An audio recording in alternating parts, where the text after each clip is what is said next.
Après un tel match, les mots de Diego Simeone ont résonné comme un véritable électrochoc. Son analyse, sa frustration et ses paroles pleines d'intensité ont captivé tous ceux qui ont suivi cette demi-finale mémorable.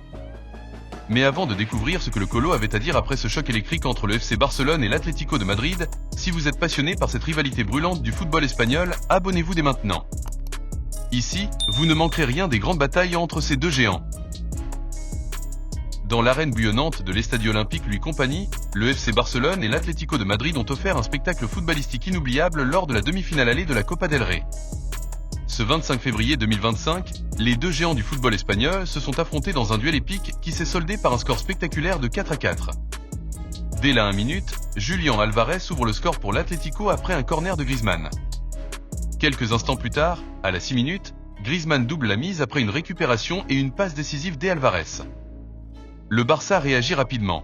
Pedri réduit l'écart à la 20 minutes sur un centre de Koundé. Dans la foulée, Cubarsí égalise d'une tête sur corner à la 21 minutes.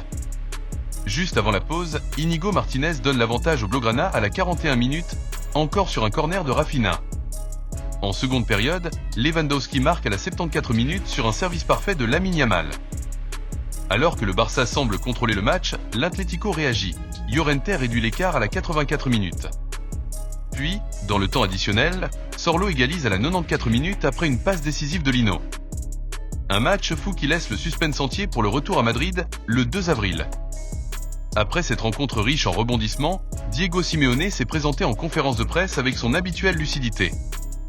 Interrogé sur la performance de son équipe, il a déclaré « Lorsque vous affrontez de grands rivaux, vous devez être prêt à résister ». Il a salué la détermination de ses joueurs, soulignant leur capacité à revenir au score dans des moments critiques. Simeone a également reconnu la qualité de l'adversaire, affirmant que l'arrivée de Hansi Flick avait apporté une nouvelle dynamique au FC Barcelone. Barcelone est l'équipe qui joue le mieux en Liga.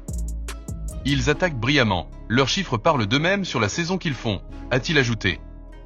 Concernant les décisions arbitrales controversées, notamment sur le troisième but du Barça où une possible faute sur Marcos Llorente a été évoquée, Simeone a préféré rester mesuré, il n'y a pas de vérité absolue.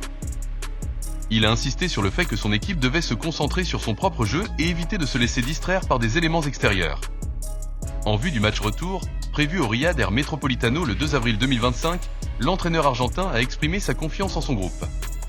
Il a souligné l'importance de préparer cette rencontre avec le plus grand sérieux, tout en tirant les leçons du match aller.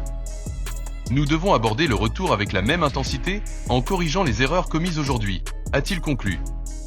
Ce match aller a posé les bases d'une confrontation retour qui s'annonce tout aussi palpitante. Les supporters des deux camps attendent avec impatience cette échéance, conscients que leurs équipes respectives ont les armes pour décrocher une place en finale de la Copa del Rey. D'ici là, les débats et les analyses vont bon train, alimentant la passion autour de ce duel au sommet du football espagnol.